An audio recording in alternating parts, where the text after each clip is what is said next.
Video ഒരു 4 മാസങ്ങൾക്ക് മുമ്പുള്ളതാണ് കേട്ടോ. നമ്മുടെ സൗദിയിലെ വീട്ടില് നമ്മുടെ ഫ്രണ്ട്സും ഫാമിലീസ് ഒക്കെ വന്നപ്പോൾ എടുത്തു വെച്ച കുറച്ച് നല്ല നല്ല മൊമെന്റ്സ് ആണ്. കാര്യം വന്നതൊക്കെ എടുത്തു വെച്ചെങ്കിലും എനിക്കത് എഡിറ്റ് ചെയ്ത് അപ്ലോഡ് ചെയ്യാനായിട്ട് സാധിച്ചില്ല. ഇന്ന് ജസ്റ്റ് ഗാലറി നോക്കിയപ്പോഴാണ് ഇതൊക്കെ എന്റെ ഓർമ്മയിലേക്ക് വരുന്നത്. പിന്നെ ഒന്നും നോക്കിയില്ല, ഇതാവട്ടെ ഇന്നത്തെ വീഡിയോ എന്ന് വിചാരിച്ചു. പണ്ടത്തെ എന്റെ കുറച്ച് ഷോർട്സ് വീഡിയോസ് കണ്ടിട്ടുള്ളവർക്ക് ഇവരെല്ലാവരും തന്നെ ഫെമിലിയർ ആയിരിക്കും. എന്നാലും ഞാൻ ജസ്റ്റ് ഒന്നുകൂടി പറയാം. നമ്മുടെ 2 ശ്യാമേട്ടന്മാരും അവരുടെ ഫാമിലീസും ഉണ്ടായിരുന്നു. പിന്നെ ശ്രീലാലേട്ടനും ഫാമിലിയും അതുപോലെ തന്നെ നമ്മുടെ ജിതിൻ ചേട്ടനും ആയിരുന്നു ഉണ്ടായിരുന്നത്. അപ്പൊ ഇന്ന് ഇവർക്ക് വേണ്ടി ഞാൻ സ്പെഷ്യൽ ആയിട്ട് ഉണ്ടാക്കിയത് നമ്മുടെ അങ്കമാലിക്കാരുടെ സ്വകാര്യ അഹങ്കാരായ ബീഫും കായയും അതേപോലെ തന്നെ നമ്മുടെ സ്വന്തം അങ്കമാലി മാങ്ങാക്കറിയാണ്. ഈ 2 ഐറ്റംസ് ആണ് കേട്ടോ എന്റെ മാസ്റ്റർ പീസ് വിഭവങ്ങള്. ഇത് രണ്ടും കൂടാതെ എൽദോസിന്റെ വക ഒരു സാലഡും പപ്പടവും അച്ചാറും ഒക്കെ ആയിരുന്നു ബാക്കി ഐറ്റംസ്. അത് പറഞ്ഞപ്പോഴാണ് നമ്മുടെ വീട്ടിൽ ആര് തന്നെ ഗസ്റ്റ് ആയിട്ട് വന്നാലും നമ്മൾ അവർക്ക് അങ്കമാലി മാങ്ങാക്കറി ബീഫും കായൊക്കെ വെച്ച് കൊടുക്കാറുണ്ട്. അവരും അറിയട്ടേലേ നമ്മൾ അങ്കമാലി സ്പെഷ്യൽസിന്റെ ടേസ്റ്റ് ഒക്കെ. അതൊക്കെ പോട്ടെ, ഞാൻ വേറെ കുറച്ച് കാര്യങ്ങൾ ഷെയർ ചെയ്യാം. ഒരു രീതിയിലും യാതൊരു തരത്തിലുള്ള മുൻപരിചയമില്ലാത്ത കുറച്ച് മനുഷ്യരായിരുന്നു ഞങ്ങൾ എല്ലാവരും തന്നെ.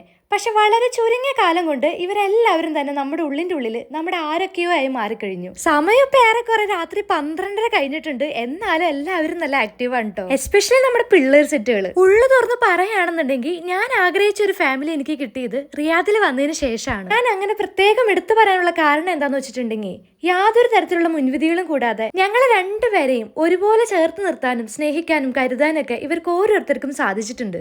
സോ ഞങ്ങൾ 2 പേരും ഒത്തിരി ഹാപ്പിയാണ്.